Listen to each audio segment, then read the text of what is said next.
Good morning, one and all. We are live. It is Wednesday morning, and it is time for the Going Broadway podcast once again. Alex and Cole with you this morning. Cole, what's happening? Good morning, everybody, and welcome to the greatest wrestling podcast ever. We have a great show in store for you today. You are going to want to stay tuned in for this entire episode. Lots to talk about. The fallout from Revolution this past Sunday, which, by the way, thanks to everybody. If you joined us for our watch party this past Sunday, news to come on what will be our next watch party. We're thinking probably June timeframe. We try to keep a rotation as far as, having a WWE, and we mentioned this past Sunday, so if you joined us this past Sunday, you're hearing this again. We try to keep a rotation, so have a WWE watch party, an NXT watch party, AEW watch party, and then repeat. So depending on WWE's pay-per-view schedule, that looks to be our next one. Again, shooting for June. But I don't know. We might have another AEW. We might do Double or Nothing at the end of May. Who knows? We'll figure it out. Real quick, who do we got on here this morning? We got Drew, Mark, Mastacholi. Mastacholi times about 20. Mastacholi was on a roll with the comments this morning. Jesse, Everett. Shout out to Everett. He's making a long haul. He's one of my esteemed colleagues, and he's got a long drive to and from New York, so stay awake.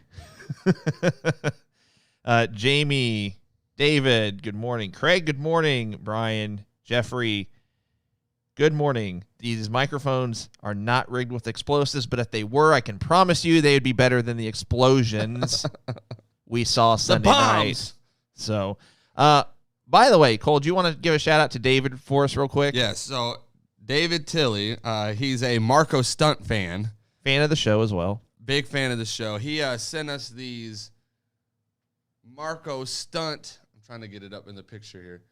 These Marco Stunt Rugrat style t-shirts. David, really appreciate that, man. That's a great thought. This will get worn on next week's show, so if you want to see it, I will have it on for you next week. But really appreciate it. Thank you so much for the Marco Stunt shirts. Agreed. Anytime you guys send us stuff, it's not needed. We sincerely appreciate it.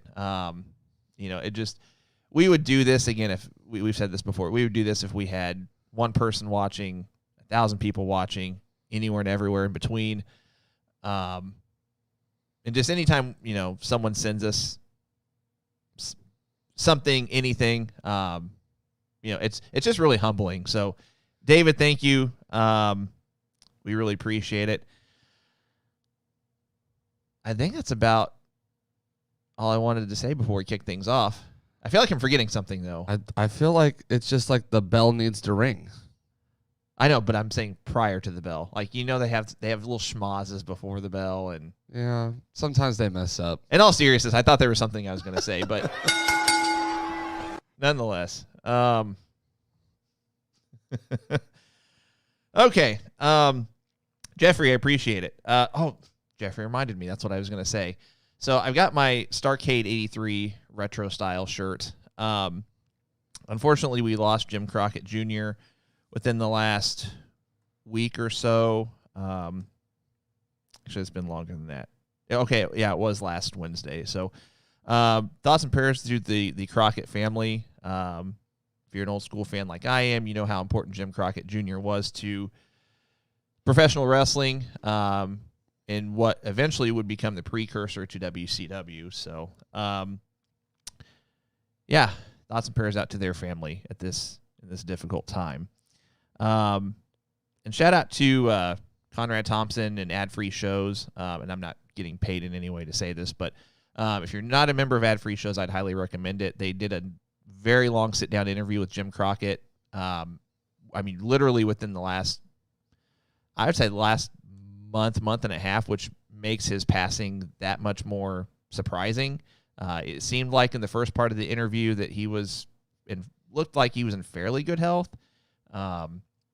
So that was just part 1, though. He got like 5 hours of content filmed, so I'm looking forward to part 2. Nonetheless, we go from that to, do we really want to talk about, I mean, we're going to give our recap anyway, but let's go this route. So if you watch the pay-per-view this past Sunday, the card from start to finish wasn't awful. I would say it's definitely, if you compare Revolution with the last, if you count Revolution, the last 3 AEW pay-per-views, I'd say it was probably the best one of the last 3. In totality. However, I said on the watch party that I just felt like the end really soured the entire night for me. And I said at the time I was maybe I was speaking out of emotion just because I was really sour on it. I still kind of feel the same way. I mean, it was just that was that disappointing for me. So that being said, I said that I wonder if they're going to use this as a storyline kind of thing, because whether it was planned to be lackluster in appearance as far as the explosions, or if it was a malfunction or not, I thought maybe they're going to try to spin it for storyline purposes, and sure enough, they're going to. So I'll just read what I've got pulled up here. So AEW bought more commercial time, quote unquote, for Impact last night. Tony Khan hyped this week's episode of Dynamite, and he indicated that the events at the conclusion of Revolution will be explained and answered. He said, quote, Eddie Kingston might be a great friend after all. John Moxley might have not won the title back, but he did win a friend back. The exploding ring ended up being not enough to seriously harm either man. But that doesn't take away from what Eddie Kingston did.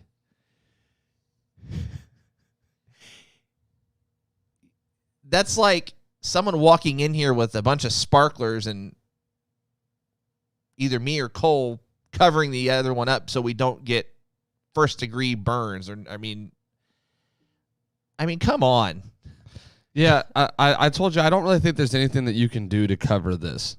I don't think there's a promo you can cut. I don't think there's a storyline that you can do to fix this. You might be able to move on from it, but I would have almost just apologized that it didn't go off as normal and moved on.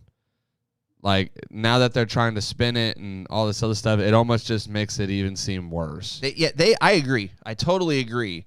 I thought about doing an unpopular opinion segment this morning, and I don't know, save it for next week or whenever.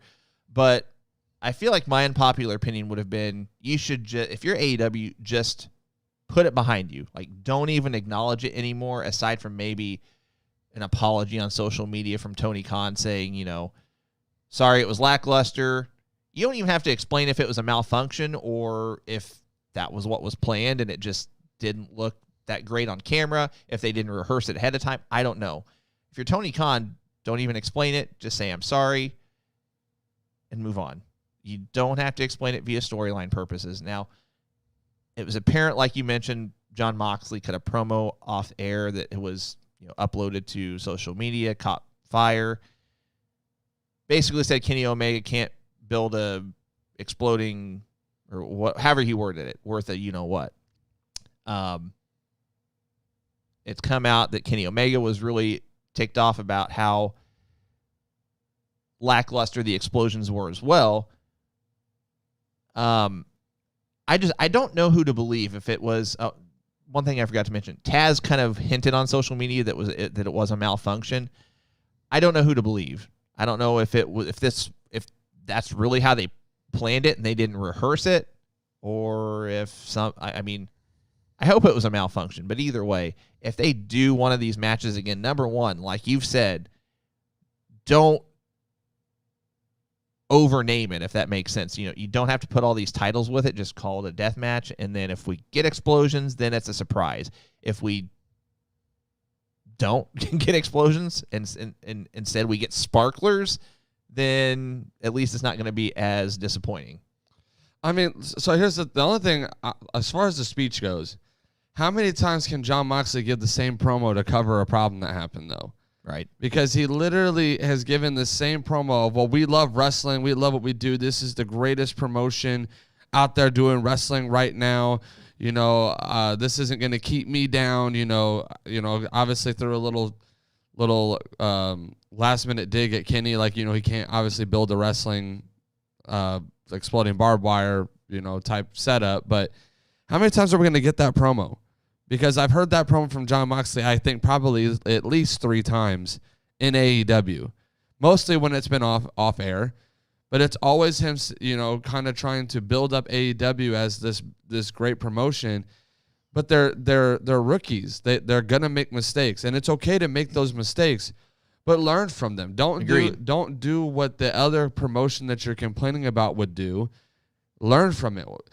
Eddie Kingston acted like he was dead the entire time that was going on. Yeah. If Jon Moxley broke character and Eddie Kingston's laying there dead, and I'm like, okay, Eddie being a veteran as well, knowing that Jon just broke character, maybe it's just like, we tried, whatever. Like, wake up and just give him a high five, a hug, whatever. Say, I'm here for you, dude. Like, you can still sell the, hey, Eddie Kingston's his friend again storyline, but he doesn't have to act like he's dead. The announcers, being as experienced as they are, they should have called that bluff off jump. They should have flipped it and took it where it needed to go to protect the brand. But instead, they're playing it off like, oh my God, this is crazy. The ring just blew up. And I was like, Kane's entrance has better explosions than that on a weekly basis. Alexa Bliss did a segment on Monday Night Raw. I had more explosions than... Well, in all fairness, you knew WWE was going to do anything and everything they could to troll, which, credit to WWE, I would have done the same thing. I mean, it was ridiculous. Now, real quick, somebody asked us, and I think it might have been David, he basically said, how would you have rebooked the pay-per-view? What would you do? Like, would you change the winners? Here's what I would have done. In particular, if I were Kenny Omega, and this is piggybacking off Brian's comment. If I'm Kenny Omega and I'm in the back, I've just concluded the match, gone to the back right before the explosions.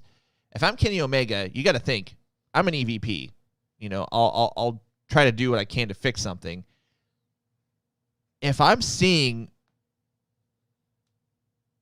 the dud is what I'll call it, I'd have gone out there and, like Brian said, I would have just had him be like a troll job for against Moxley, and just laugh at him and then done like a beat down to close the pay-per-view. And at least in that sense, it wouldn't have been as disappointing. Again, we've said it before, call an audible. That's why I'm saying I don't know who to believe, because if it was a malfunction, it seems like if you're AEW, you can pull an audible. Think of something quick enough like that, call an audible, have Kenny go out there and just, do the point and laugh thing. Because if I'm AEW, in my mind, I got to think, if I'm using explosive devices, there's always the chance that something could go wrong. There's always the chance that you could have a dud like we had. To me, it almost seems like you should have that as a backup plan in case something goes wrong. Like, even if nothing happened, if there was no sparklers, if there was no smoke, you almost have to have that in your back pocket, in my opinion. So that's why I'm thinking what we saw was what they had planned, and it just left everyone disappointed. Because the ring clearly did not blow up. You could still see the ring through all of the sparklers and all the smoke. Someone on here said it. Michael said it reminded me of Gilbert's entrance. It maybe was a step above Gilbert's entrance. Right. And I'm not saying that in a joking or patronizing way. It literally was a step above Gilbert's entrance. Goldberg's entrance is better than what we saw. Yeah, you kind of took the words out of my mouth, and I think this is why Jon Moxley did what he did, and it's probably something he learned from being in WWE, is that you have to be able to shift on a dime. Right. Literally, when you're doing live, especially pay-per-views, when you're doing something live, you have to be able to say, you know what, this didn't go the way that was planned. We got to flip it. We the screwed problem up. is if Jon Moxley is always the one doing that, he can only cut the promo so many times. He can only do what Jon Moxley's character would do so many times to cover it before it becomes repetitive. And so, like you said, I think if I'm booking this differently, one, you have to have 3 different backups always. You should always have 3 different. Okay, if this doesn't, what if Kenny Omega would have gotten hurt? Sure. You know, we know Kenny's got a shoulder issue. What if Kenny gets hurt and he can't finish the match? Do you still go as planned and just end the match early and have the whole thing blow up, or quote unquote blow up? Right. You know, what if Jon Moxley gets hurt? This is a dangerous match. What if Jon Moxley gets hurt? Do you have a plan? Do you have something ready to go? The ending, like you said, should have had, and especially from Kenny Omega, and I helped run this company, it should have been a quick, put a camera on me, I'm going to fix this. You need contingencies for sure. I put a camera on me. I don't know exactly what I'm going to say, but I've been doing this for a while. I'm the EVP. I got to fix this. Put a camera on me. I'm going to fix it. Sure. And he could have said, haha, gotcha, John. You thought the ring was going to blow up. You thought, you thought I was going to put myself in that predicament. Absolutely not. And then he could have his little schmaz at the end with the bang, whatever. And at least it would have made sense. At least it would have been, okay, this plays into Kenny's heelish type role. Exactly. Rigging the system for him to win type things. But instead you don't, and now everyone's mad and upset. And I still think that them trying to play off on it is a bad go. I would just, hey guys, I'm sorry that it didn't go the way it was. It was a malfunction. Even if it wasn't, it was a malfunction. We're sorry we didn't deliver, and we're going to do our best to grow from this. And drop it. And I haven't heard, I still don't feel like that's the mentality. I still feel like it's, oh, well, we had something big. We always have something big. It just didn't go to plan, but we're going to turn this into a storyline. No, you messed up. Just say you messed up and move on. That's what people hate about other companies, specifically WWE, is that they're not willing to say they messed up. They're just willing to keep saying, oh, well, we're going to listen to you guys this next time. We'll fix it. Just stop. Just say sorry and move on. Right. And I've said this before, guys. Neither Cole or myself are partial to any organization in any way. I mean, I'm still a fan of AEW. I've been vocal about the fact how I've not been pleased with WWE over the last, since we've started this podcast. But, AEW they really need to figure out something, because they've laid a few more eggs, so to speak, over their last few pay-per-views, that they really need to fix it. They need to capitalize on being young, being new while they still can. Yeah, grow from it. Real quick, a couple of quick comments. Jamie said something I thought about as I was actually driving home from the watch party. He said there were more explosions in the Hardy compound match. There were. There was not maybe not more explosions, but there. And I get that it was a cinematic match, so they could go back and edit and tweak camera shots. But still, my thought process is, even if it's a cinematic match versus a live match, with using explosives, with using that kind of equipment, you need to rehearse it. So I just don't know how you rehearse that spot and not figure out, oh, well, this isn't enough.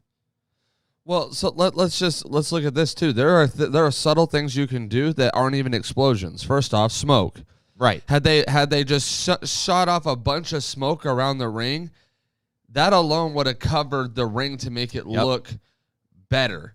That's what a lot of the old, like those old FMW shows from back in the day, like 90% of, like 10% of that was just explosion, 90% of it was smoke, to where you didn't see the ring anymore. So you just assume that the ring was gone. And then when the smoke cleared, it's like, oh, well, the ring's still there, but all you saw were wrestlers and the referee just motionless. Smoke it down. Like Karrion Kross's entrance, for instance, has a bunch of like fog and smoke. It covers the ring. You can't even see it. Right. So smoke the ring down. While the smoke's going off, have crew members down by the ring and knock a post out under the ring and have the ring like slanted down on one side. Exactly. You know? Or you could even just have it to where, I mean, it collapses whenever the explosion happens. The ropes fall. You know, undo the ropes real quick, or whatever the case may be. Have something like that. Also, you have a soundboard. Yeah. Literally make a boom sound on the speakers, on the actual house speakers. Make a actual blow up type sound that's a believable one, not like some cheesy, right? Blow up sound. But use your soundboard to your advantage. Like, know that, like, no matter how big the explosion is, we could do something here as well to fill. Sure. And then shoot off your sparkle. Like, if that's all you had, great. Make the most of it. You could do those little subtle things, and it would at least create the illusion that something happened. But when I can clearly see like Eddie Kingston laying over John and nothing happened, it loses the illusion. And had I at least lost sight of them in all of it, I probably would have been like, okay. At least okay, obviously we know this wasn't an actual explosion, but it would have at least given me the idea that something happened. Given the production value of AEW and how much money they have, et cetera, they could have pulled this off better. I mean, it's without question that smoke screen everything, collapse the ring on one or two sides. Have the ring ropes break. Have a ring post or two just fall away. There were a lot of things they could have done in addition to the fact that it was a dud. So I want to touch on Masachuli's question statement. He says, I'm wondering if the size of the auditorium was a factor in the size and sound of the explosions. WWE performs in larger auditoriums. Maybe that's why their explosions and fireworks are larger. And I see what he's saying, but my only thing is it's an open air auditorium, so that shouldn't really factor into the size or what's the word I'm looking for?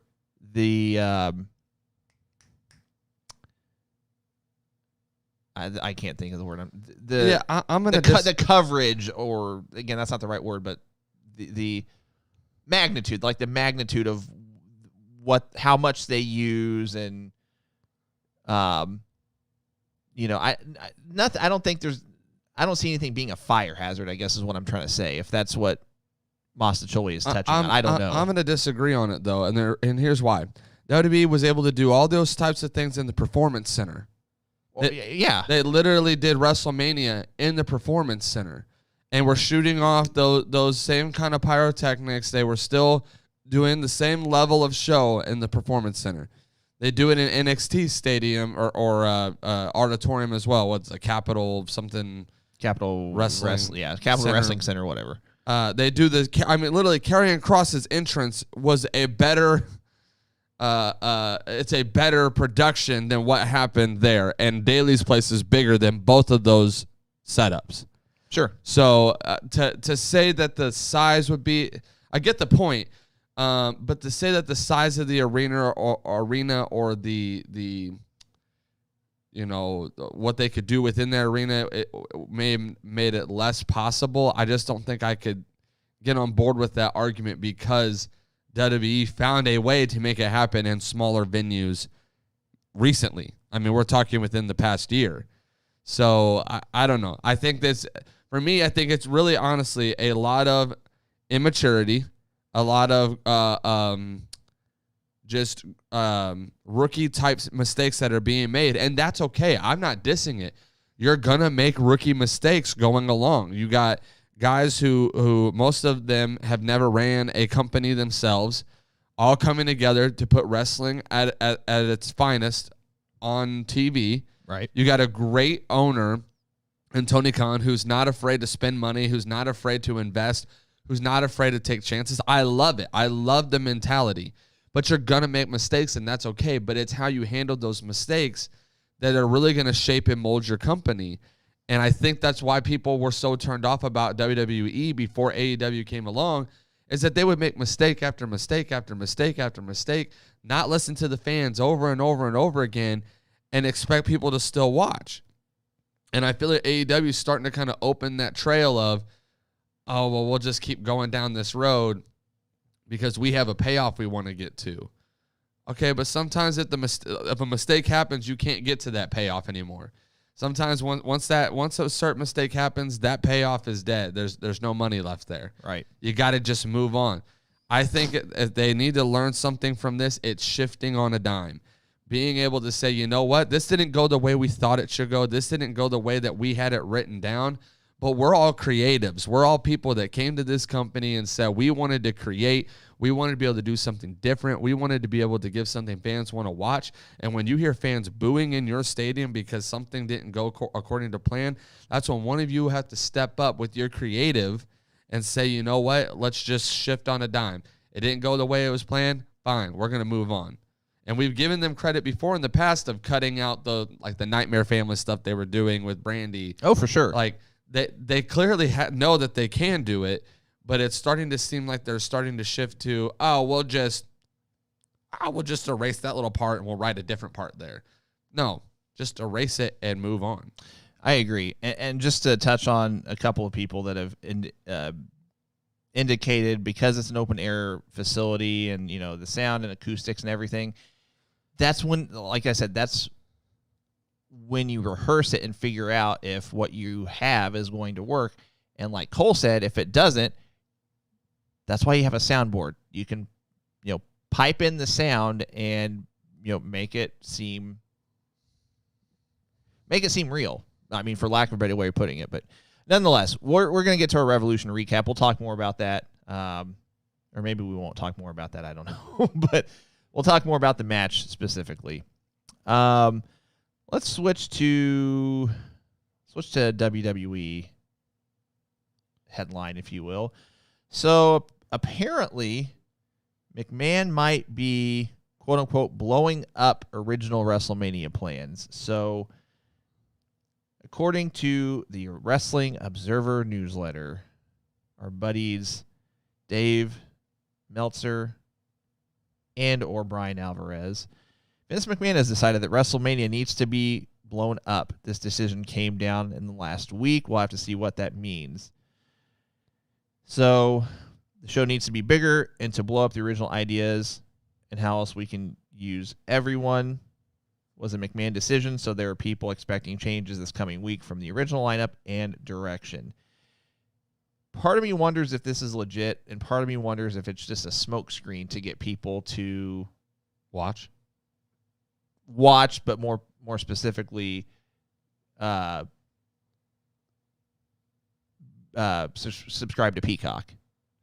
Either way, I mean it's smart because I mean it's intriguing enough to where we're obviously talking about it. I just don't think they're gonna make any huge changes. I mean, they've brought in Bad Bunny for that match. They're not gonna change anything there, I wouldn't think.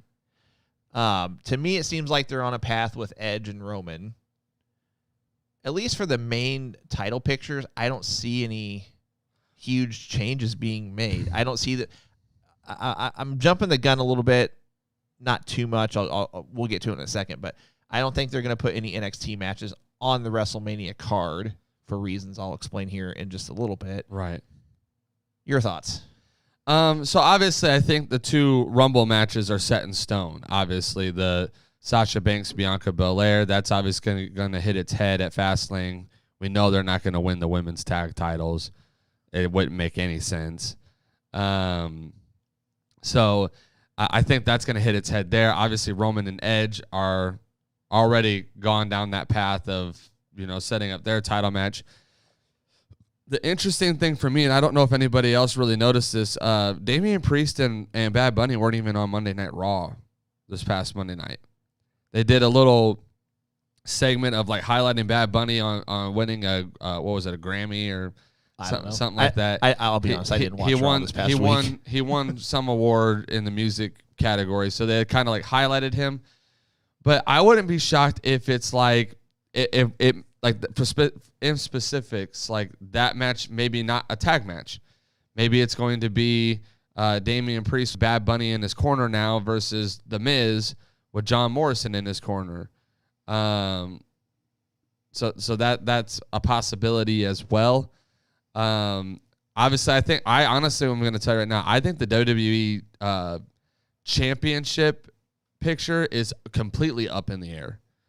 I don't think they have a set match for Bobby Lashley / whoever walks into Mania as champion. I think Bobby Lashley obviously walks in as champion, but it's looking like Drew McIntyre. But it may not be. They're teasing this Drew and Sheamus thing. I think that's going to finish up at Fastlane, but they could stretch that out further, and they could decide to go Bobby Lashley versus AJ Styles. They could decide to go Bobby Lashley versus, maybe they are swerving us and it's Brock Lesnar.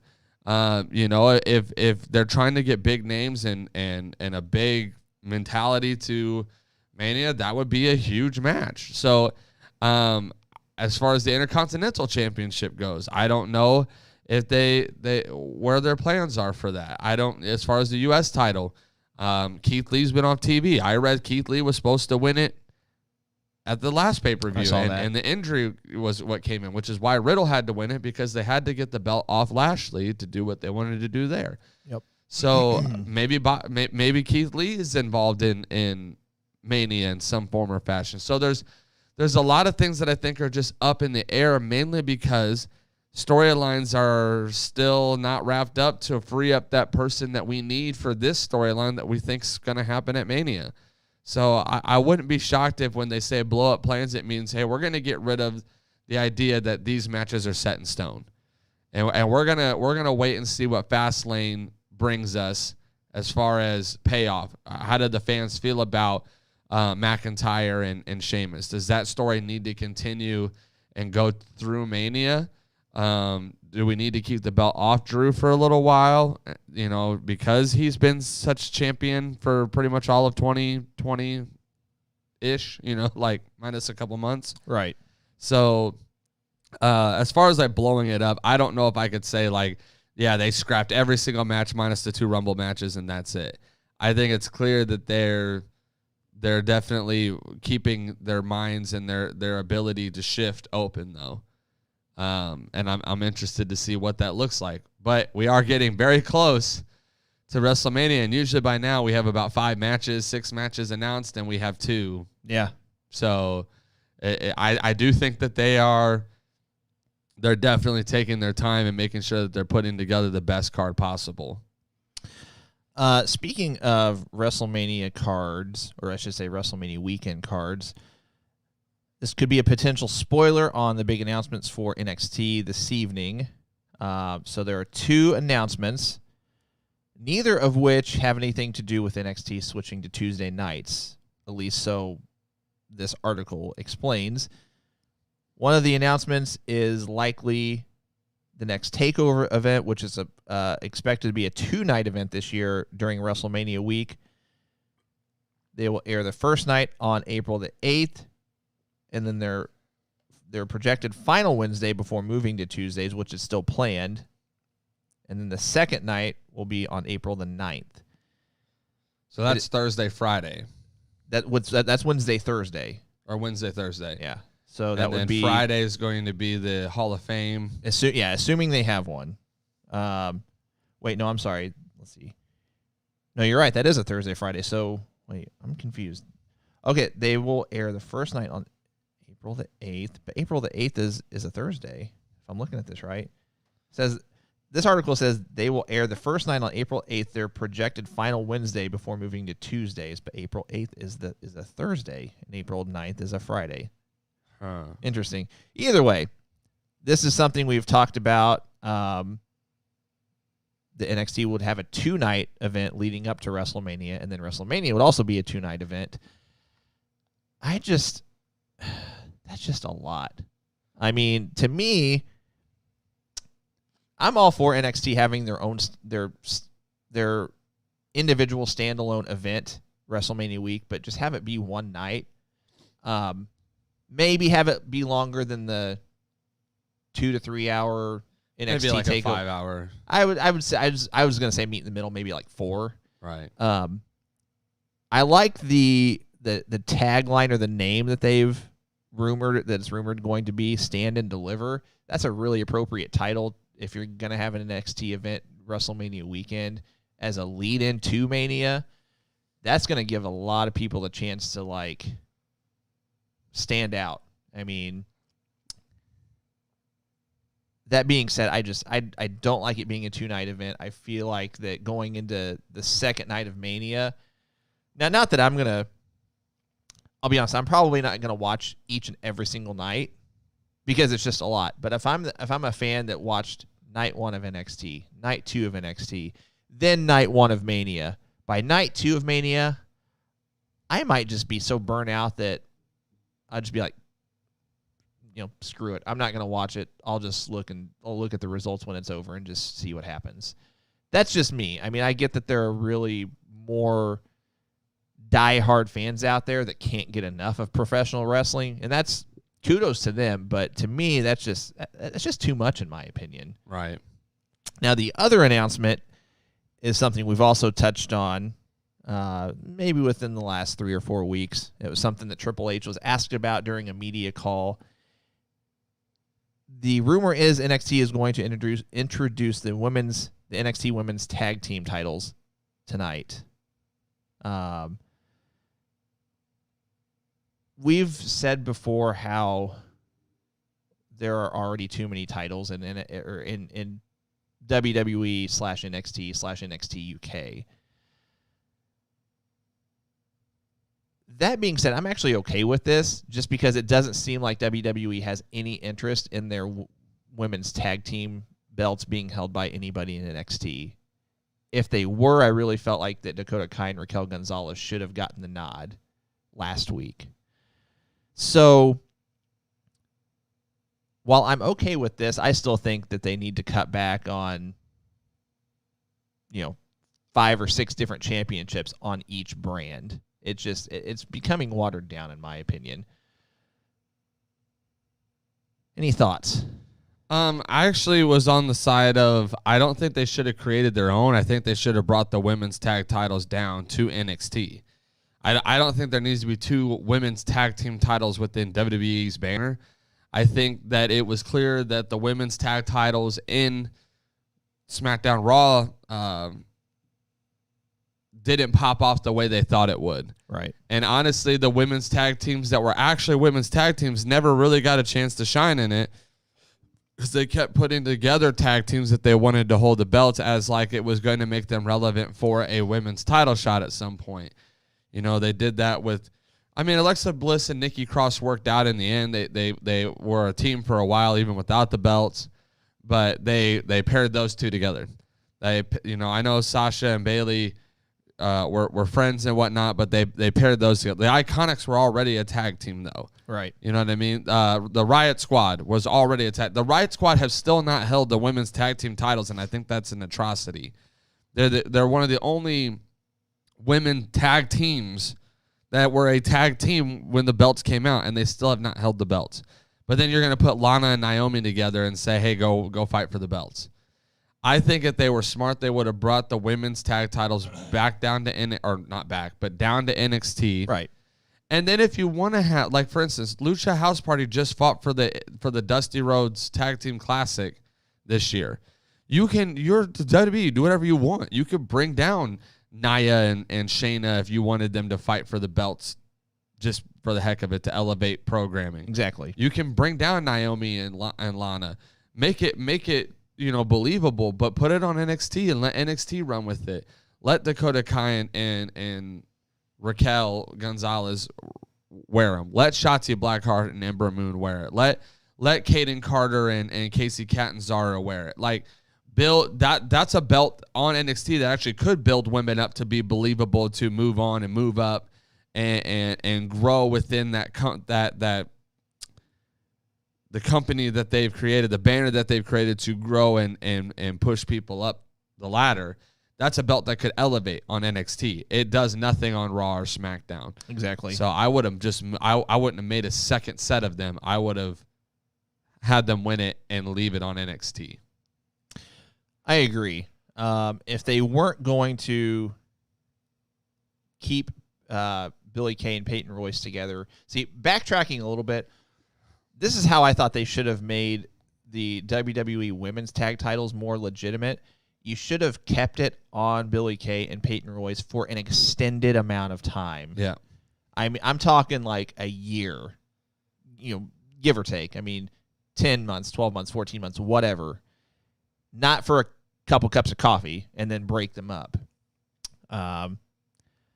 But that's a nice segue for the last thing I wanted to bring up for our off the top segment was Peyton Royce gave a really passionate promo on Raw. I can't think of the name. Is it Raw Talk? Raw Talk. Yeah. I didn't have anything specific to say about it, but it was definitely the promo of her career, so to speak, so far. But at the same time, I feel like that they're having all of these seemingly shoot promos on Raw Talk, and then what's SmackDown's whatever SmackDown's Talking Smack. Because Cesaro gave one, now Peyton Royce gave one. I mean, they've had others before. Part of me wonders how much of these promos are really shoots or if they're worked shoots kind of deal. Either way, it was a great promo, in my opinion. I do think that Peyton Royce deserves a bigger platform than what she's been given. So, all right, so this is my thoughts. WWE needs to listen to this podcast and hear me now. Okay? WWE, get on this. Use Peyton Royce now, because I'm telling you right now, if you do not capitalize on this promo, she will leave your company. She will go to AEW, and she will put it on the map, okay? I'm not sitting here saying as far as talent-wise, she is up there with a Charlotte Flair, but she has the mic work ability. She is good enough in the ring. She has the look. And she has people behind her. I'm telling you right now that if you do not use her now, you're going to lose her, and it's going to hurt, because she's the kind of person who is a signing that AEW could go and sign, and she could help put their women's division on the map. Oh, agreed. It is that serious. She would immediately be top 3 in AEW's women's division right off the bat. The promo she cut is the perfect thing to build off of. This is the perfect way that if Asuka really is hurt severely and is going to even be cutting it close to Mania, strip her of the belt, put it on the line between Peyton Royce and Charlotte Flair, and let Peyton go over. Mm-hmm. Not because Charlotte Flair is always going to be Charlotte Flair. She'll be fine. That loss will not hurt her. Have Peyton have a underdog story where she comes up out of Raw Talk, gives this promo, says, "Give me a shot, give me a chance. Let's see where it goes." And watch what she does, because I bet you she could be phenomenal. I bet you she would really own that role of women's champion on Raw. It'd be something fresh. It'd be something new. I mean, you're giving Bobby Lashley a chance after 16 years. You gave Drew McIntyre a chance after so many years. You gave The Miz another shot, even though it was short-lived. Take a chance. You're seeing that fans are actually enjoying something fresh and something new. People are all behind Bobby Lashley right now. You would have brought that up a year and a half, 2 years ago, probably people would have been like, I don't know. He's just kind of dry. Well, people just get behind any time in sports in general. You've got somebody new or a new team that wins a title, wins a championship, or whatever. I mean, you get people that jump on bandwagons all the time. So that's just something that WWE, I mean, professional wrestling, period, going back to 50s and 60s. Historically, it's just been something that they've not, I say they, as collectively, bookers and promoters and things like that, have not really been great at in terms of giving somebody new not just a shot, but giving them a lengthy run with your main promotion's championship. So, remains to be seen. I hope they do, but if it was a worked shoot, it probably just giving her camera time and then nothing's going to happen. But I agree. Inevitably, if they don't do anything with her, she's just going to ride out her contract and then AEW is going to pick her up. I mean, she's got people in AEW that back her too. I mean, her boyfriend works there. So, right. Let's change gears a little bit. Let's recap Revolution. We'll recap it fairly quickly. Again, thanks to all of you that joined us for our watch party this past Sunday. We had a lot of fun. It was by far our longest broadcast. We went 5 hours. So if you sat with us for the entire 5 hours, an even bigger thank you to you guys. I think it was actually our first broadcast, though, where we didn't have any problems with streaming, though, while having the watch party. There was no sound pickups from the pay-per-view. There was no getting kicked off of YouTube or... In all fairness, I don't think we had any issues with the... Was it Full Gear? Yeah. But we had an issue with... was it Backlash was our first one, I think? Backlash, Double or Nothing. Just picking up audio. I don't think we did Double or Nothing. We've done 2 AEWs so far. 2 AEWs, an NXT, and a WWE. I think those have been our 4. So the 2 AEWs, I don't think we had a problem with. The NXT, in all fairness, we tried to, It was the NXT one. Yeah. We tried to broadcast it. We thought we were going to be able to because we thought we were following all the protocols and whatnot, put a, watermark across it, all that good stuff, and we still got kicked off. But it is what it is. Nonetheless, going 5 hours and, not being booted off any of our platforms, even just with our microphones picking up sound, it was a big win. So let's see. Like I said, we're just going to recap this pretty quick. The thing I like about this card from start to finish is just about all of these matches were given some time. With the exception of the Miro and Kip Sabian best friends match, which is fine. Right. We'll get there. But the pre-show saw Britt Baker and the mystery tag team partner, which ended up being Maki Ito, defeating Riho and Thunder Rosa. This match went a little under 15 minutes. I thought this was a good start to the card. Again, I liked the fact that they were given some time. By no means did I think that any of the matches on this card were, 5-star-esque. But, again, this is a good way to start the card, in my opinion. And it looks like AEW is going to give Maki Ito a spot on the roster just based on inserting her into this match. I saw on social media where they're teasing about giving her new entrance music and things like that. So I didn't have any actual thoughts on the match itself, but it was a nice little swerve with Rebel being quote-unquote hurt and inserting her into the match. So it was a nice little swerve. The match was a little bit predictable. I called 10 minutes before it happened that they were going to use that crutch to win. So other than that, I thought it was a decent start to the pay-per-view, though.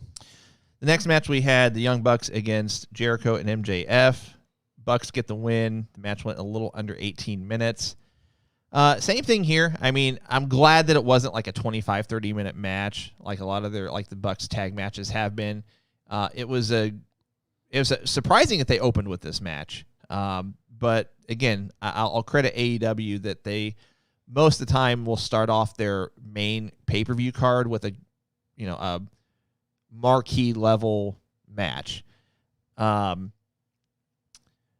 Again, most of these matches, I don't have much to say, if anything, about the matches specifically. I felt like it was a good opener for the card. They didn't make Jericho do too much. There was a spot or two that was, slightly off or slightly botched. But, unfortunately, I feel like that's going to happen. And no disrespect to Chris Jericho, I would debatingly put him on my Mount Rushmore of wrestling of all time. It's just... He's just getting up there in age. Father Time is undefeated. You just can't move as well whenever you're older. So inevitably botched spots are going to happen. But nonetheless, I was okay with the match itself. I was okay with the results. The match is exactly what I thought it was going to be. It was slow. It was boring. It was okay at best. I was not very happy with this match. I actually said it during the watch party. I said this match is really slow. It's really boring. It definitely catered to Chris Jericho and MJF style way more than the Young Bucks. And, I'm glad the Young Bucks got the win. I don't think that Chris Jericho and MJF have been pretty vocal about it. I don't even think they should have been in this match to begin with. But I'm glad that the Young Bucks got the win. I agree for storyline purposes. I was not on board with the match happening, but for the participants in the match, I was okay with it. I think my opinion is a little bit more optimistic than yours, which is fine. I mean, it was definitely slower than a normal Bucks match. So, but I kind of again with Jericho and MJF and their style and Jericho's age, I expected it to be slower. Right. So, the next match I would put up there with maybe match of the night. And that's saying something because Battle Royals usually aren't matches. They usually don't get match of the night. But Phoenix was last one. He was the last one remaining, last eliminating Jungle Boy. This match went almost 27 minutes. My only constructive criticism is that I wish they would have given Phoenix and Jungle Boy more time at the end, just individually. Like have them do like another 5 or 10 minutes, just kind of a mini match almost.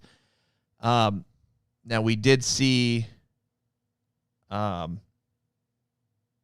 botched spots here and there. I think Marco Stunt did a Hurricane Rana to Evil Uno, but Evil Uno kind of did the spot weird. He ran into the post or something like that. The way Marco Stunt did the Hurricane Rana, he should have just fell off the ring apron. Yeah. But instead, he turned the complete opposite direction and then ran towards the post, smacked his head, and fell off the ring apron. I was like, all right. We potentially might be seeing a QT Marshall heel turn just with... that was probably the most intriguing part of the match, actually, was the whole QT Marshall. I mean, we said it when he came down the ring. He was giving off heel vibes then. A little bit. I feel like the most intriguing part of the Battle Royal is, and we mentioned this during the watch party, is they were giving tag teams kind of their moment to shine. Like they're kind of putting over, like Bear Country eliminated Luchasaurus, I think Luchasaurus. They one of them, I think they eliminated Grayson. Let's see, Luchasaurus, Grayson. And I think Butcher eliminated them. Both of them. But Butcher eliminated them at the same time. So, definitely some unexpected spots. And Drew actually beat me to it. He said Gun Club took some good bumps in the match. So, one note was though is that Peter Avalon and Cesaro, I forget his name. Cesar Bonini. They were in the match over, who was it that was replaced?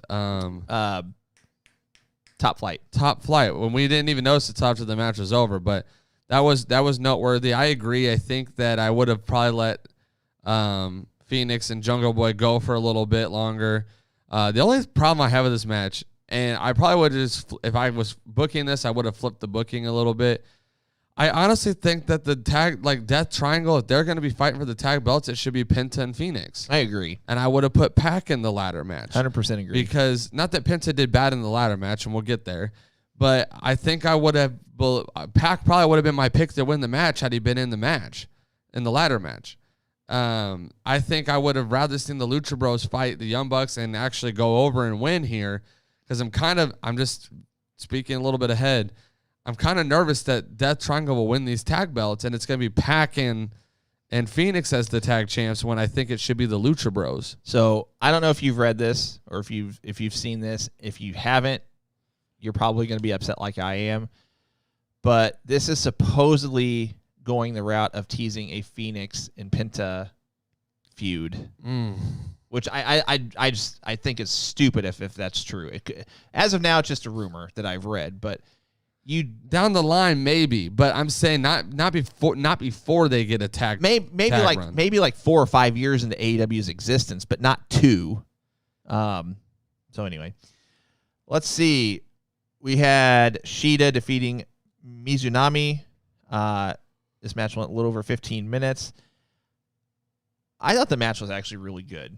It was definitely a Japanese strong style, hard hitting type match. Had teased some good near falls. But inevitably, I mean, Shida got the win. I thought she would, but they teased one or two occasions where Mizunami looked like she might actually win. The only critique I have here is I wish they would have ended the tournament quicker so they could have had some promos and things cut between Shida and Rio.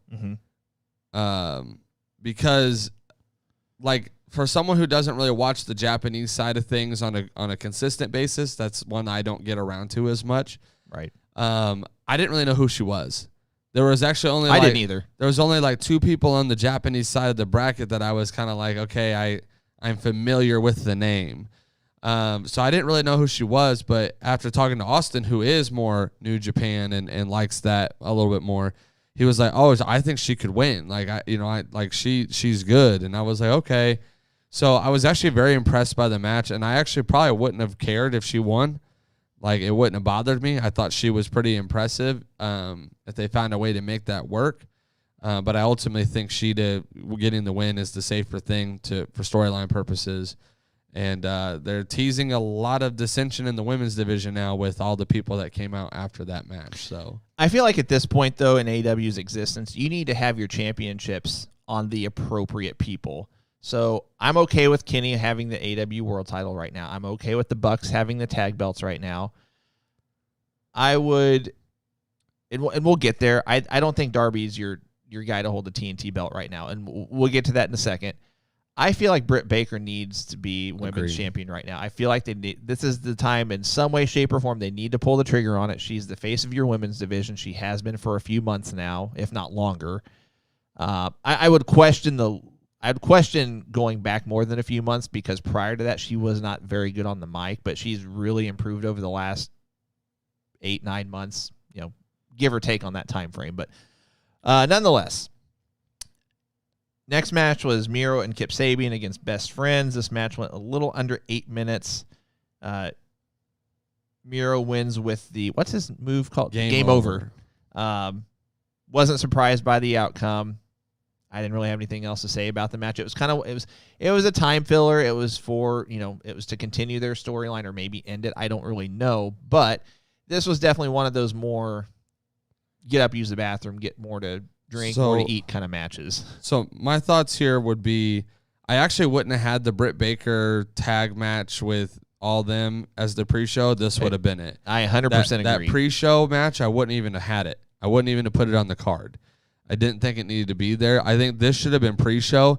I actually would have liked to have seen Jurassic Express and FTR on this card. That'd have been a good match. Where was FTR on this card? They weren't even in the battle royale. Yeah, and that was shocking as well. But I think I would have much rather seen those two just have a battle out, 25-minute long match because I think there's a lot they could have done, and their storyline to me had more going for them than this Best Friends.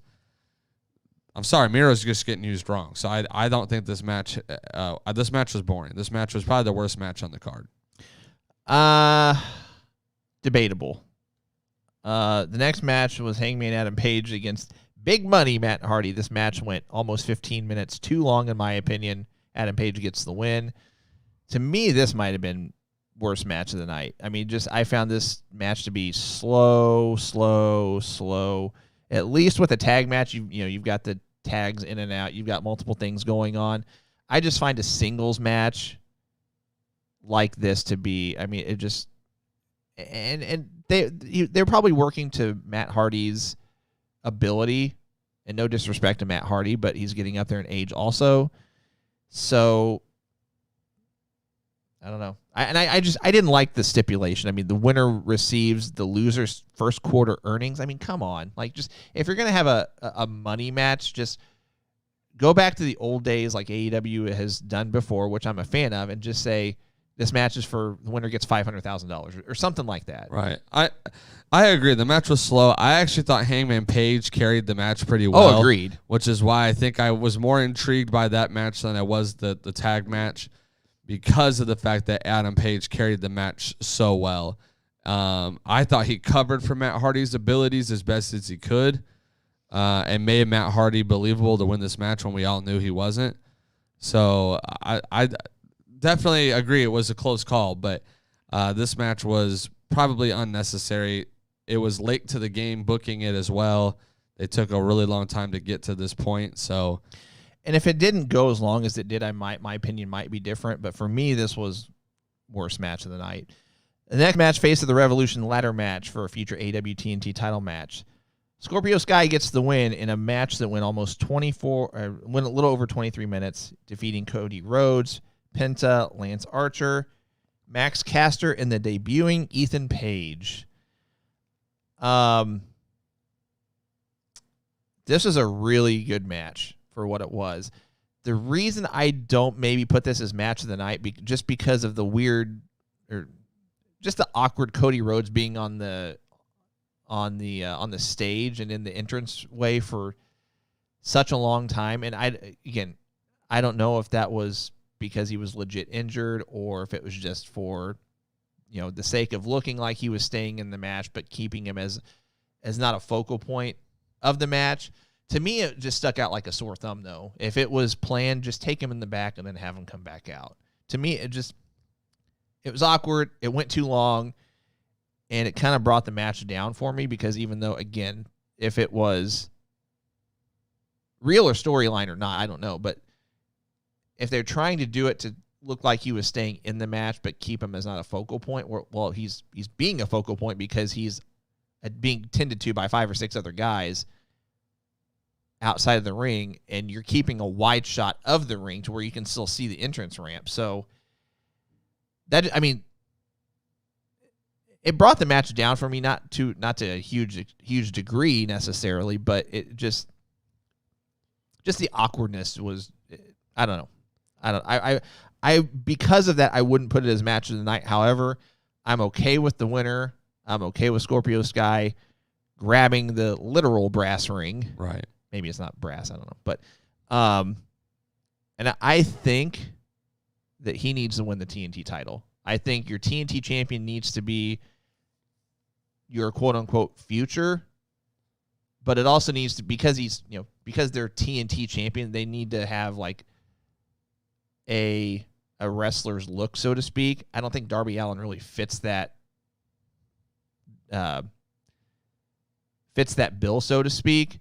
And I don't like the fact that they're having the TNT title match this upcoming Wednesday. I felt like they should have built towards that to where, they could play off what I just said. Scorpio Sky could be, I can be the real face of TNT.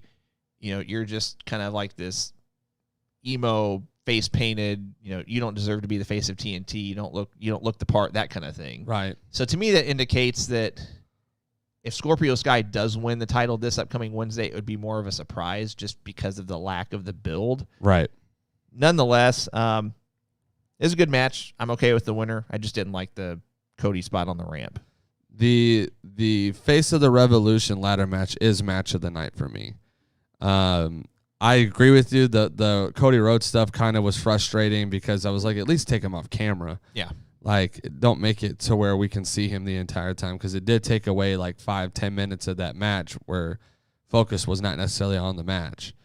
But I love the Ethan Page signing. I know a lot of people might have been underwhelmed with it, but I kind of figured it would be a lesser level talent because they had announced the Hall of Fame worthy signing. Which makes sense. So I love the Ethan Page signing. He did phenomenal in this match. I was very impressed with his showing in the match. Took some nice bumps, too. Did you see the social media post on the scars on his back? Yeah. Or not scars, but just the battle wounds? Right. Like, I was very impressed with him. Very impressed with everyone in this match, to be completely honest. Definitely okay with the winner being Scorpio Sky. I think he deserves it. But I was very impressed with this match. I thought it was a really great match. Thought it was match of the night just because it definitely kept you on their toes on who was going to win it. And really, I mean, any given point, maybe aside from Max Caster, any of these guys looked like they could win it. Right. Which was what you want in a multi-person ladder match. Right. The next match was the cinematic street fight. It went about 13 and a half minutes. Darby and Sting gets the win over Brian Cage and Ricky Starks. You said it on the watch party. And I agree with your opinion. I think this was across every wrestling organization, the best cinematic match I've seen yet. Just the way it was shot, production.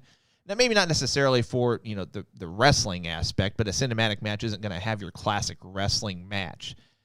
There was a ring, but a lot of it was it was kind of a spot fest, but you kind of knew going into it. I mean, it's a street fight.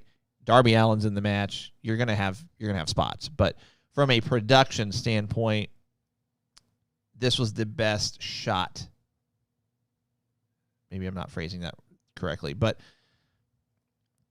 the best cinematic match in terms of aesthetics, production, lighting.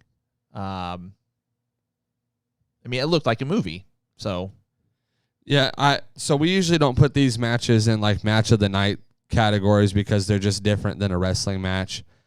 But this was probably for me one of the two highlights of the show. And Sting looked good, by the way. I forgot to mention that. Sting looked very good. I love how it was shot. I don't know if I would say it was the best one I've ever seen.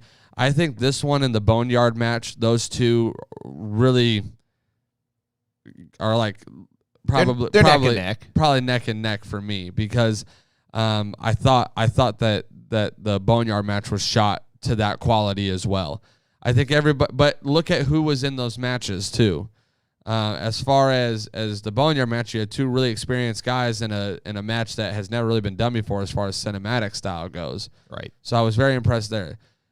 This match had a lot more younger guys, not as experienced guys, but they've had a lot of time to develop what a cinematic match should look like. Exactly. And it definitely looked like Sting had a lot of creative in this match. It just seemed like those little subtle things, the face shots, the entrances, how people showed up, how they got from point A to point B. There was just a lot of great spots in this match. It didn't feel long at all. It was just good. It was a good overall first appearance as far as a match for Sting. If they do more of these, I think they got gold written all over it. Was very impressed with it. Now, something I thought about, actually thought of, there was like 3 or 4 different thoughts that went through my head during the drive home after our watch party. Coming out of this street fight, this almost seems like a good opportunity to, build up to it. Don't do it right away, but build towards a Ricky Starks separating from Team Taz and being on his own, because I feel like he could. He's another one of those Scorpio Sky type talents that could really shine on his own outside of, I 100% agree with him being in this Team Taz faction just to get the rub and help himself get over. I mean, and he's proven that he can in the ring and on the mic. To me, it just seems like this might be a good time to start doing that. I've not read any rumors where, that they're going to. I'm just, kind of fantasy booking right now, thinking out loud, so to speak. But it was good. And then I don't have a whole lot to say about the last match. Kenny Omega defeats Jon Moxley. 25 minutes, 15 seconds. The match itself was pretty good, I feel like. It was kind of what I expected. I still feel like that their unsanctioned match back at, was it Full Gear 2019, I think, was better than this match. I was okay with the in-ring parts of this match, well, in-ring and out of the ring. It was unique that Kenny got color. You don't see Kenny bleeding very often, so that was kind of a unique touch. But just the end was, I mean, we talked about it at the top of the show. Don't want to rehash it, but any other thoughts from that match? Yeah, I'm going to say exactly what I've been saying beforehand, before this match happened. Way too much hype, did not deliver. I'm just going to be very blunt. This match was boring. This match was to the T exactly what I thought it was going to be. It was the beginning was a lot of teasing of somebody going through what, but I think we were literally calling every spot. I mean, like it was just so blatantly obvious what they were going to do from start to finish. We knew Kenny was walking out as champion. I don't think that anybody was picking Moxley legitimately to win this match.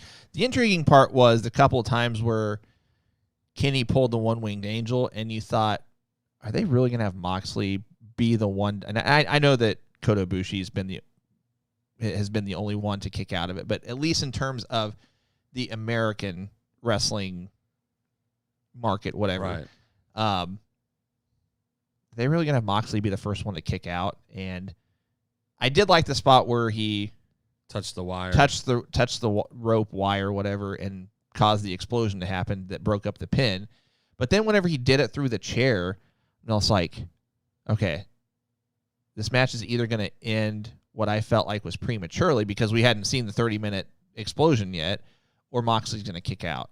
So sure enough, Kenny gets the pin, and we didn't get to the 30 minutes. And I'm like, oh, okay, so I guess we're not going to get the explosion. But, of course, we sort of got it. We got the dud at the end. But was anyway. very unhappy with the one I've already mentioned several times, naming it the way they did, oversold it to begin with. But it's another classic. Jon Moxley bored me in this match. Kenny Omega bored me in this match. I was bored. It was exactly what I thought was going to happen. It was oversold. There's not much you can do where three of the ring ropes are explosive barbed wire, and you can't even bounce off of them. So it was a very stagnant match. I think people liked it because it got bloody. I don't think it was that good though. Cole's hard to please with hardcore matches. It is, especially because I was very impressed. Like you said, their first unsanctioned match was phenomenal.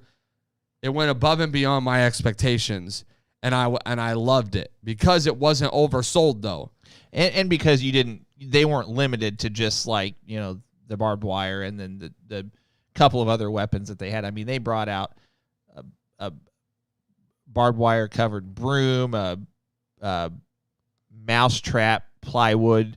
That barbed wire spider web. They brought out a huge chain, the glass. So, I mean...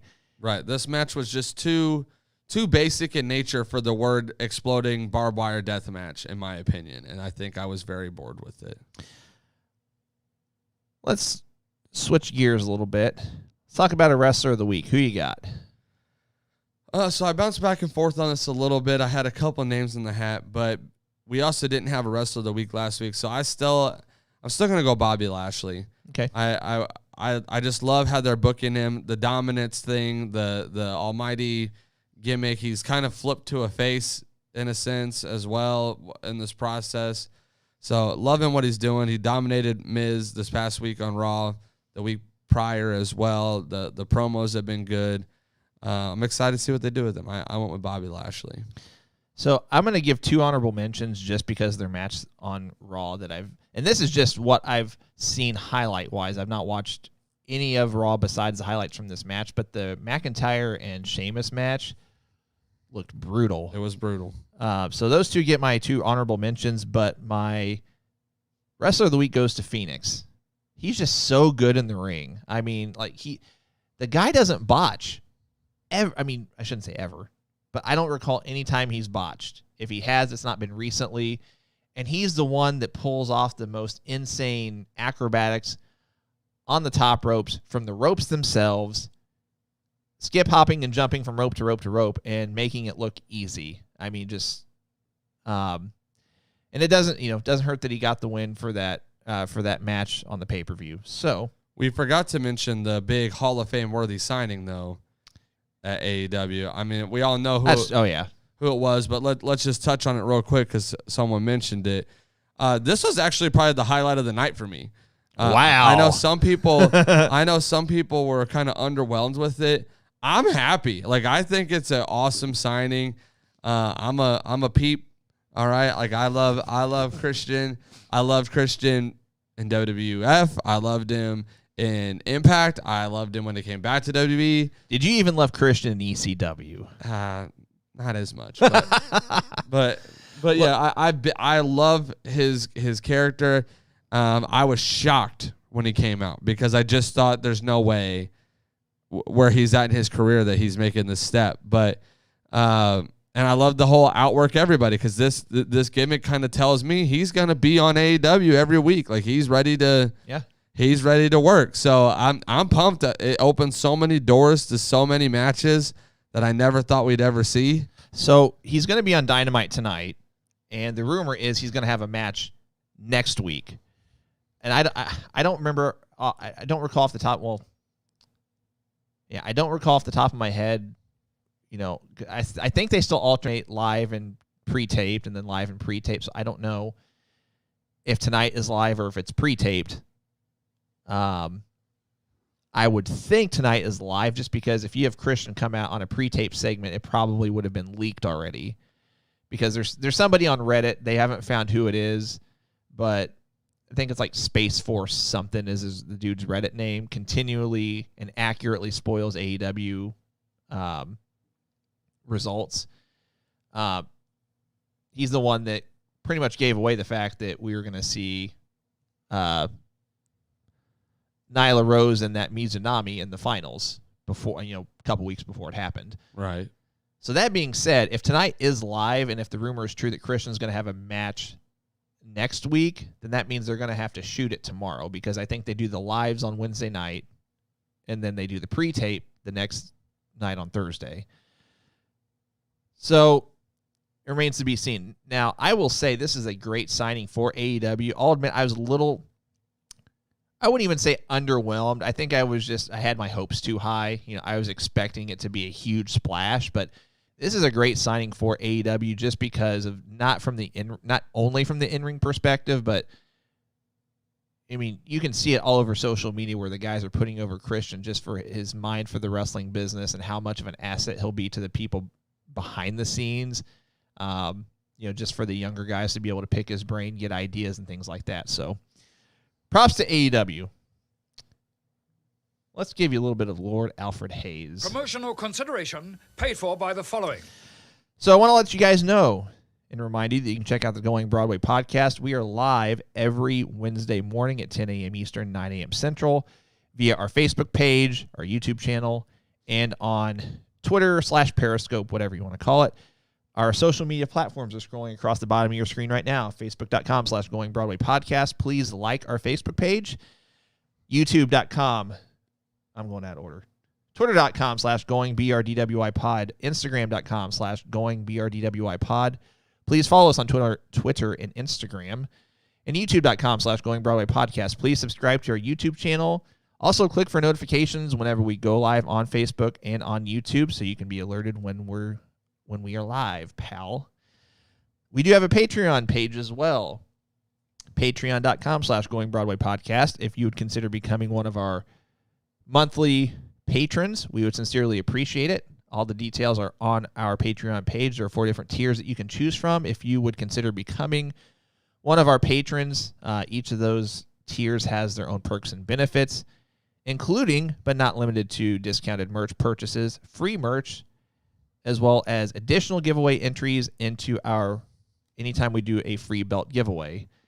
So we are still planning to do our 3 free belt giveaway, but we got to get to 5,000 Facebook likes first. Not follows, likes. So again, just to recap, please like our Facebook page, follow us on Twitter, follow us on Instagram, and subscribe to our YouTube channel. If you do all 4 of those, you automatically get 4 entries into that 3 free belt giveaway. The additional giveaway entries is inclusive of any time we do a free belt giveaway, not just the 3 free belt giveaway. Hopefully that makes sense. If not, go back and watch it. Speaking of our merch, I'm going to throw these up real quick. We have our new Going Broadway Podcast Hustle, Loyalty, Respect, Parity shirts. These are our black, gray, and white ones. They also come in blue, gold, and white as well. They are $25 shipped plus applicable taxes for a t-shirt, $50 shipped plus applicable taxes for a hoodie. If you're interested in any of those, let us know via our Facebook page, and we'll get you hooked up with one of those. I'm going to switch back here. Cole's actually sporting one of those today as well, and Cole has put over the fact that they are comfortable. They are comfortable. And just as kind of a tease, I've thought about and come up with our next shirt design, which will probably come in a couple months. But I need to share that with you whenever we're off air. But so remind me. But I've got a really cool idea for our next T-shirt design, T-shirt and hoodie design. Our next T-shirt and hoodies hopefully will have all of our social platforms on the back of the shirts as well, so you can not only sport our apparel but promote our social media platforms as well. And kind of a little bit of, I don't want to say breaking news necessarily, but we're looking to get a Twitch channel up as well. So in the near future, you'll be able to check us out live via Twitch. So I'll keep you guys updated on that as well. So ideally within the next month or two, you'll be able to check us out live, not only on Facebook, not only on YouTube, not only on Twitter, but on Twitch as well. Let's talk about some championships that might be switching or changing hands soon. So the subject to change segment, there we go. This is a segment Cole and I like to talk about championships that might be changing hands soon. Now, when I say soon, that's kind of arbitrary. We don't really put a timeline on it necessarily. However,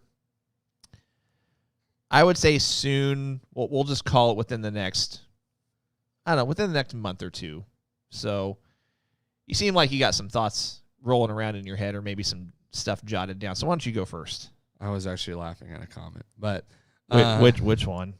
Just you said we were doing a Twitch, and he said OnlyFans, and I laughed because nobody wants to see that. No.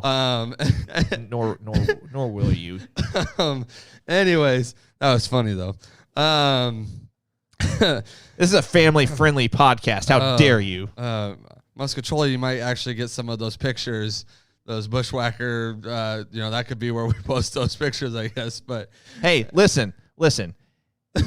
All I got to say is become one of our patrons, because I'm going to start updating our Patreon page on a more frequent basis, and you never know what might pop up on there every now and again. So just continue. That made me laugh though. Sorry.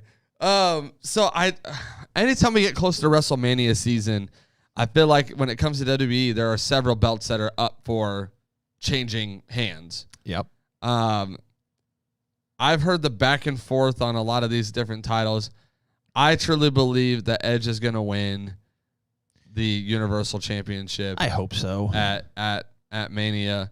I know the storyline that he loses makes sense, so I wouldn't be shocked if he loses. But I think that Edge is gonna win the Universal Championship. I think that's gonna change. I think the tag championships will change again at Mania. I think Street Profits will win them back at Mania. I also think that the Raw Tag Team Championships will change. Don't really have a pick on who it will be. Well, isn't there a Raw Tag title match next week? Didn't they advertise that it's New Day's getting a shot? Yeah, I don't know if they'll win it this Monday Night Raw or not, but I do think by Mania that the Hurt Business will drop those belts as well. They've done a great job of carrying those belts, by the way. I mean, shout out to Shelton Benjamin in particular. I mean, he's one of the few exceptions that Father Time has not gotten the best of him quite yet, at least in my opinion. I mean, sure, he's not doing the vertical leap to the top rope anymore, but I mean, he can still go in the ring. I think a lot of the NXT championships are going to change at the next NXT pay-per-view. Specifically, I think Finn Balor will lose the belt by that pay-per-view. You think it'll be to Adam Cole? I think if that is when that match takes place, I think Adam Cole will win the belt. Well, back. Is there an NXT title match tonight? I thought it was him and Adam Cole tonight because they did Roderick Strong last week. So regardless of who the challenger is, I think it's going to be Karrion Kross at that event. I think he'll lose it at that event. I think the North American Championship is going to change off Johnny Gargano very soon. Wouldn't be shocked if it's LA Knight. We're like the Oprah show around here. You get a belt. You get a belt. You get a belt. I think, but this is my point, is that I think during this season is when they've saved the big payoffs. Yeah. And So yeah, I'm convinced as far as WWE goes, a lot of belts are up for subject to change. As far as AEW goes, I'm actually convinced that there's not really one other than the TNT Championship. And the reason why is that Darby's not even held it long, but he's also not defended it really. They've had him in this Sting storyline since, and he's not really done anything with it. I don't know if Scorpio Sky is the guy that's going to win it. Like you said, I think that the lack of storytelling and booking for this kind of favors Darby in a sense, but I wouldn't be shocked here if within the next month and a half if he drops the belt to somebody. So I have a few. One of them was the TNT title. I am going to make a bold prediction. I say Scorpio Sky wins it this upcoming Wednesday, but they play off the fact that Darby had a... That's tonight, isn't it? What'd I say? This upcoming Wednesday? Yeah, sorry. I mean tonight. Okay, sorry. I just making sure. I thought my days are all mixed up because I was not in the office yesterday, so today for whatever reason, even though we're doing the show today, it feels like a Tuesday. I think Scorpio Sky wins it tonight. They're going to play off the fact that Darby had a rough street fight, that he's still banged up, and that Scorpio Sky will be the new face of TNT. If it doesn't happen tonight, though, I feel like if you're AEW, you need to do that soon. I mean, just I don't know why they put it. No disrespect to Darby Allin, I don't know why they put the TNT title on him in the first place, right, unless he's going to be a transitional champion. Another one I feel like that Bianca Belair is going to win the SmackDown Women's title at Mania. As long as they don't throw a wrench into those plans, again, as long as nobody gets injured, that there's not any kind of having to play a switcheroo leading into Mania. I agree with the SmackDown tag titles. I think Street Profits pick those up fairly soon. So let me ask you this real quick, because you mentioned Sasha and Bianca, and you kind of were on the side of Edge winning the belt too. Do you think both Rumble winners, both challenging SmackDown superstars, are both going to win their matches at Mania? Well, I think that Bianca does. I hope that Edge does. I'm less sold on Edge winning. If you twisted my arm and forced me to pick, I think I would pick Edge. But I mean, I wouldn't be shocked if Roman retains. I'm gonna do a little bouncing around here between promotions. So, the IWGP Heavyweight and Intercontinental titles are supposed to be merged into one IWGP World Heavyweight title. To me, it's with them unifying those. If you go back and look in the history of wrestling, so to speak, anytime you had a title unification, you almost always had the champion that had the title when the championships were unified drop it, a month or two later. So I would not be surprised if Kota Ibushi drops it to somebody, within I don't know what New Japan's schedule looks like, but I wouldn't be surprised if it happens within the next 2 months. The last one I was going to mention is, and Jamie actually alluded to this, the last one I had jotted down was, it was announced last night that Kenny gets a title shot against the winner of the Moose and Rich Swann match, and it'll be title for title. I don't know about the Moose and Rich Swann match. I mean, because they both claim to be champions, so there's not really, it is what it is kind of situation, but I think Kenny wins the TNA heavyweight title. Wow. Yeah. And I think that event is in April, so that would kind of fit within our time frame, if you will. Let's switch to our fan mail segment. So I did not post ahead of time, as far as getting your questions in advance, but get your questions in now. We'll just take them live on the air as we go. Have you seen any be asked to this point? I've not really. Nothing that was like, hey, this is a fan mail question. I hope whoever was on the watch party this past Sunday, they had a really great question. I do not remember what it was, but I remember making note saying, hey, make sure you ask us that for Wednesday, because I would love to answer that then. and now I can't remember what the question was. So if you were here for the watch party and you remember me saying that to you, go ahead and repost that question. I would love to touch on it, but I just don't remember what the question was now. I knew I forgot to do something, so I'm gonna start playing a little soundbite to our fan mail lead in. I'm about 30 seconds late to this, but just when they think they got the answers, I change the questions. I'm gonna try to remember to play that soundbite before each of our fan mail segments, and I dropped the ball on this one. That's all right. David asks, is anyone more underappreciated than The Miz? Oh, yeah, I think so. I think The Miz actually is appreciated. I guess your question would be from the standpoint of, does he not get the payoffs? Or does he not carry the belt longer than 8 or 9 days? like because as far like The Miz's character is not really a champion, like a main champion character. I'm sorry to say it. He's not one that should hold the belt for long periods of time. Mid-card, 100%. I mean, he's probably one of the best, if not the best, intercontinental champion that we've seen. He's up there with Chris Jericho in number of reigns. He's had great reigns as the IC champion. So there's a lot of respect there. He's done a lot of great things, reality TV wise. He just in general, he has his own show. I think he's done a lot for the business outside of wrestling. To be completely honest, he kind of rephrased his question. Do the fans not give him the respect he is due? I think yes. I think fans, yes, that they do. I think fans do give him the respect that he's due. I think when he gets booked outside of his wheelhouse is when you start to see fans be like, really, The Miz? Like, I think that's when you might see that disrespect kind of jump in a little bit.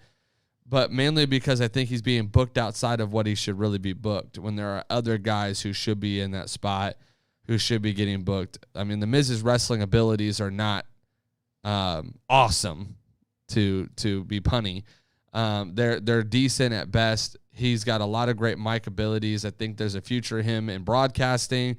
I think there's a future for him in managing if he decided he wanted to be somebody's manager at some point when he's no longer wrestling anymore. But right. Overall, I think he has a lot of respect in the business. It's when he gets booked outside of that wheelhouse. No, I agree with everything you said. I mean, I don't have a whole lot to add. It's just, he's one of the best Intercontinental champions of all time. I mean, I don't know how you can say someone's underappreciated and have that be part of your resume. I mean, aside from Chris Jericho, I would say Miz is probably the greatest Intercontinental champion of all time. And I think it goes a lot to say, too, he's always had a consistent spot on the card. Oh, yeah. Since he kind of rose to where he's at, he's always been consistently on the card. Even if it's in a storyline that's not the greatest, he made the most of it. He's always been on the card. So I think there's a lot to say about The Miz. I mean, he has his own TV show also. I mean, right. Not every WWE superstar has their own TV show. Rusty asks, what's your take on what to do with the IWGP US Heavyweight title? My quick answer is Moxley needs to defend it and drop it, whether it's on a New Japan show or an AEW show. I actually think it'd give more intrigue if he drops it on an AEW show to even solidify that much more, the talent sharing, co-op, whatever you want to call it. And as far as to who, I mean, you could have him drop it to Kenta. I feel like if they're going to have him drop it to Kenta, it should have been on this most recent New Japan event that they had. I don't know. I mean, I'm not really familiar enough with New Japan to say who I would throw into that spot. I mean, you could, if you really want to turn some heads, you could have Okada show up on AEW, challenge Moxley for it, and drop it to Okada. I mean, even though I know people are going to say, well, he's above that championship. Well, you've had people that have been world champions before and, gone back and won the Intercontinental title or the U.S. title or, the TV title, et cetera, et cetera. So, why don't you take one? This question, I'm going to ask him to rephrase it, and we'll come back to it. Muscachola, you asked, what wrestler have you liked that you shouldn't have liked? I don't know if I really understand the question. Are you saying like they were a heel and we shouldn't have liked them because they were a heel, but we ended up liking them? Or are you saying we liked them when we shouldn't have because there's something morally or outside of wrestling that maybe we shouldn't have followed them for that reason? So yeah, there's a lot of ways you can tackle that. I would like you to kind of rephrase that a little bit better. I'm going to tackle Thomas's question here. He says, what do you think about the way they are making Braun look dumb? He should be one of the top guys. And I don't know. There's a little bit of the Raw. I'm sure you're a little bit familiar, but they really tackled this hard on Raw with Shane McMahon. They're obviously setting up for a Shane McMahon versus Braun match at WrestleMania. I read that this is supposed to be tackling the topic of mental health, and that Shane's promo that he cut that was really kind of confusing and off was more of like a mental breakdown type of promo. It was purposely shot that way and cut that way. Ultimately, I as long as it doesn't get out of hand where it crosses the line of disrespectful, I think it's a great storyline. Again, Braun, because of his size, it's so easy to want to just put Braun right into the title picture every single time because he's such a big guy. And it's hard to believe that he would be anything more than WWE champion or Universal champion or whatever the title of the show that he's on. Mm-hmm. But, I think this is a safe way to get him on the card and keep him consistent and whatnot. I think they're trying to use this to kind of get Braun back to a face as well. So if this is to get him face so he can get back into the title picture, I think that makes the most sense. Let's see. Mark asks, do you see Jey Uso turning on Roman Reigns anytime soon? No, I actually don't see him turning on Roman at all. I think when Jimmy gets back, you're going to see them build this Samoan Empire type stable that they've teased for a while. I know they have a new outfit for Roman to wear at some point. They have new music for Roman to debut at some point. I think they're going to go really heavy on the tribal chief, Samoan bloodline type storyline, and you're going to see Jimmy and Jay play a huge role in that. Name a wrestler you like that maybe you shouldn't have liked because of small in-ring ability or likability, or just because no one else likes them, is Masatoya elaborating. That's a great question. I don't know if I have an answer off jump in my head because most of the guys that I like usually have likability or ring ability. Small ring ability. You know what? I'll actually say Batista. That's a good one. Batista, I think he wasn't very good on the mic. He didn't have a huge ring like set as far as moves and whatnot. He had kind of his go-to moves. I know some would probably say the same thing about John Cena, but I think I would go with Batista. I think people just liked him because he was Batista. There was really no other answer in my opinion, so I think I'd have to go with Batista. Batista's a good one. I don't know if I can really top that one. That's a tough question, because I guess in all fairness, I never really was behind Batista anyway, if I'm being completely honest. CM Punk's debatable just because, a lot of people were like over the moon for him as far as CM Punk as a wrestler. I highly disagree. I think he was mediocre at best in the ring. Great on a mic, don't get me wrong, but not that he botched or anything, but he just, standard. He knew wrestling. Don't get me wrong, but he wasn't, crisp when it came to moves. Case in point, whenever he tried to do his tribute elbow off the top rope like Randy Savage used to do, didn't look anything like Savage's version. Just kind of looked like, any average Joe that would try to do an elbow off the top rope, if that makes sense. Let's tackle one last question. I'll let you tackle this one first because I'm trying to get the AEW and NXT cards pulled up for tonight. Thomas asks, do you think we will have to wait for WrestleMania to see The Fiend again? No. I think they're teasing it pretty hard. I mean, Raw, Alexa Bliss cut a promo with the Jack in the Box and wound it all the way to the end and said, not yet. I think somehow Randy Orton's going to be in some kind of a match at Fastlane. I think it might actually be him and AJ Styles at Fastlane. I think they'll kind of carry this mini feud in a sense into Fastlane.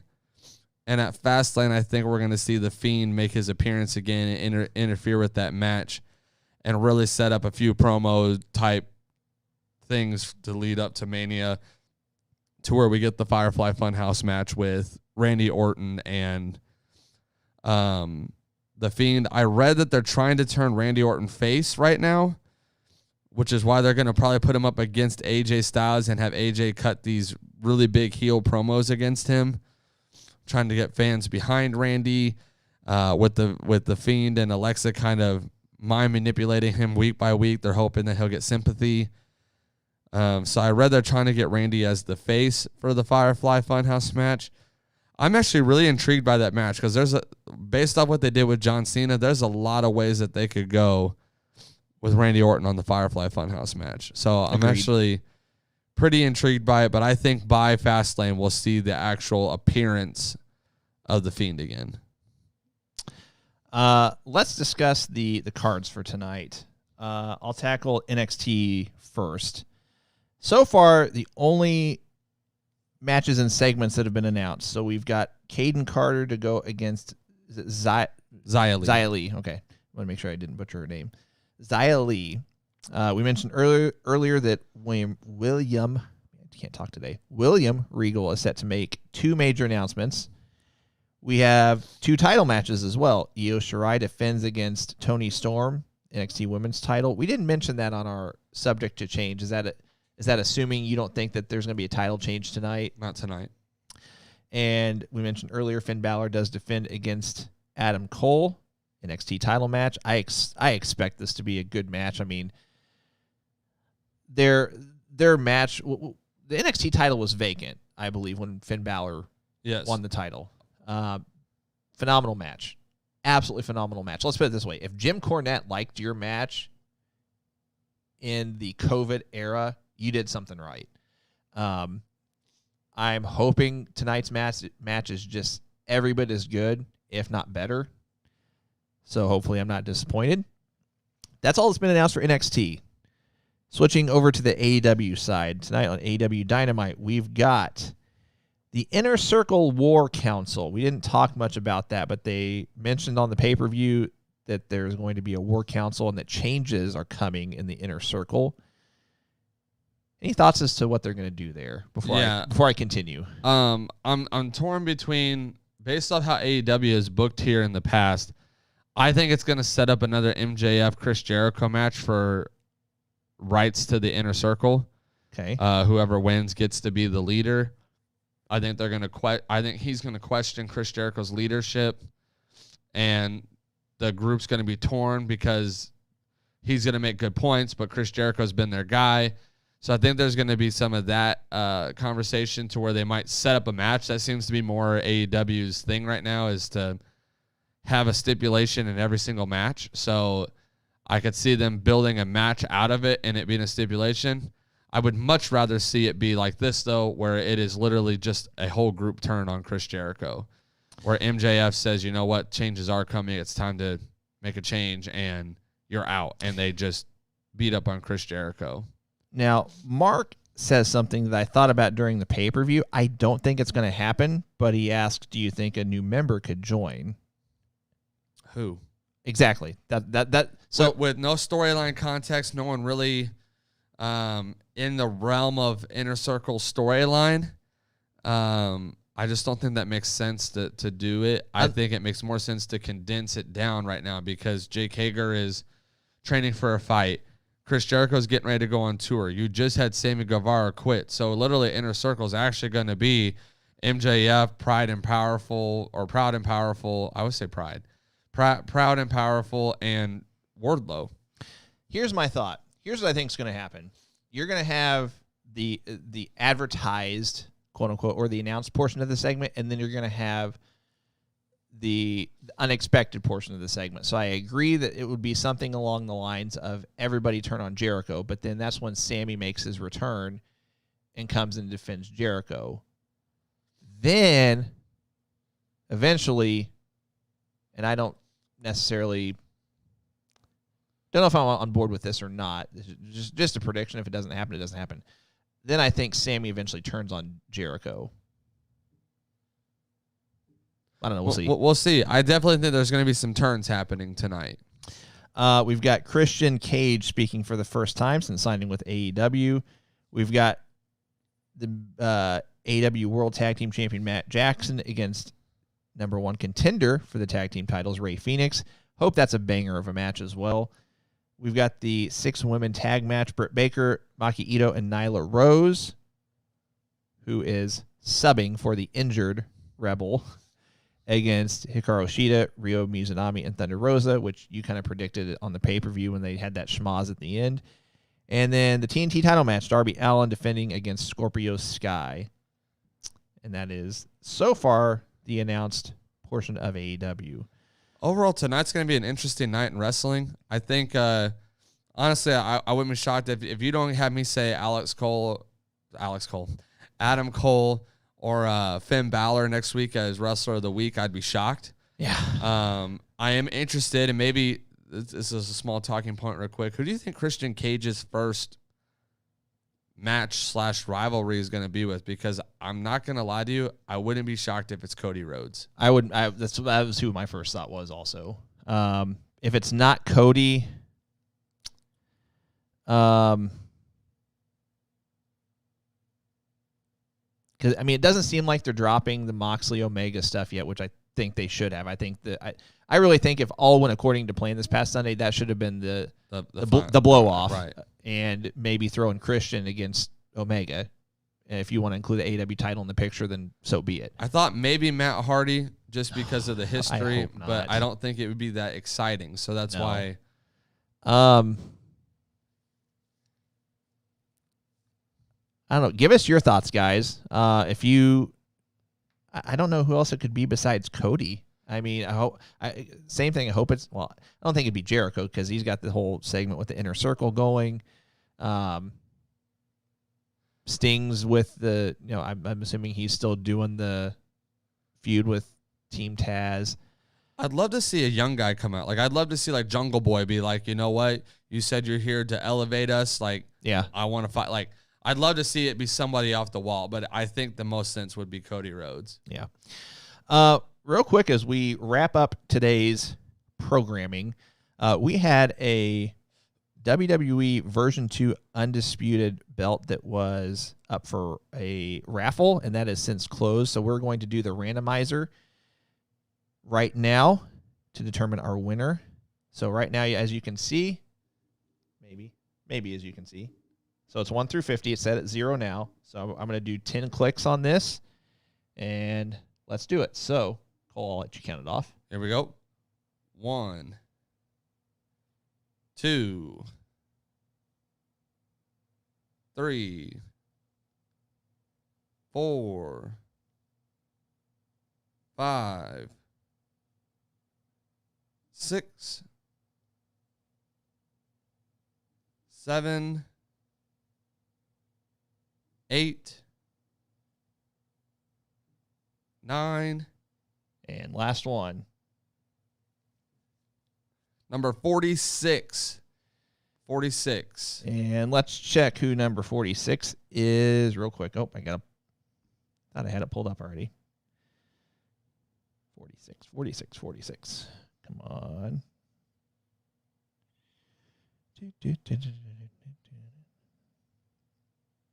Sorry about this, guys. I thought I had it queued up already. Number 46 is David Tilley. David Tilley, who so generously sent us some Marco Stunt shirts. Again, we appreciate it. David Tilley is our winner of the WWE Version 2 Undisputed Championship belt. So, Cole, any final thoughts as we wrap up today's programming? Guys, as always, thank you for watching the greatest wrestling podcast ever. We sincerely appreciate it. Make sure you watch all of the content tonight. There's a lot of great stuff on tonight with NXT and AEW. So you're going to want to stay up to date. There'll be plenty to talk about on next week's show. Make sure that you go and get those Hustle, Loyalty, Respect, Parody t-shirts and hoodies. You want them. You need them. You got to have them. So make sure you go and grab those today. Message us at our Going Broadway podcast Facebook page, and we'll be happy to get you linked up, hooked up with one of these great, comfortable, soft t-shirts and hoodies. But other than that, I leave you, as always, with a great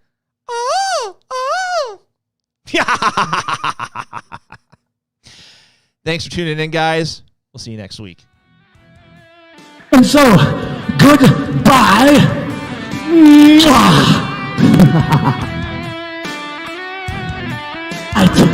Bye.